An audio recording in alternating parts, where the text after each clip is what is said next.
कि हमारे सर पर भी इश्क का भूत चढ़ा था। और क्या बताऊं यारो, हमारा भी इश्क से पाला पड़ा था। एक लड़की थी मेरे घर के सामने जो मुझे अच्छी लगने लगती है, और ये उम्र ही कुछ ऐसी थी जो हम दोनों को प्यार करने पर मजबूर कर देती है। उसके साथ बिताए हुए पलों में मुझे जन्नत का एहसास होता था, और उसके घर वालों के चले जाने के बाद मैं उसकी गोद में सर रखकर चैन से सोता था। एक दिन उसके घर वालों को पता चल जाता है, वो हम दोनों को मिलते हुए देख लेते हैं, और अब उसके घर वाले उस पर पाबंदियां करनी शुरू कर देते हैं। अब हम दोनों को एक दूसरे की आदत सी हो जाती है, और मैं तो पहले ही पागल था, अब वो भी मेरे प्यार में पागल सी हो जाती है।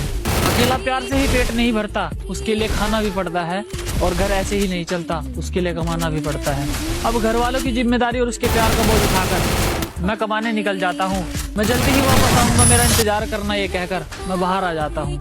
उसे मेरी आदत थी तो वो मेरा इंतजार कैसे करती, और मैं उसकी मजबूरी समझता था। उसके पास तो फोन भी नहीं था, तो मुझसे बात कैसे करती। मेरा काम में मन नहीं लगता, अब मैं घर जाने की ठान लेता हूँ, और उसके पास जाकर लिपट लिपट कर रहूंगा। मैं उसके पास जाने की ठान लेता हूँ। घर आते ही छत पर चढ़ जाता हूँ, और वो मुझे नजर आती है।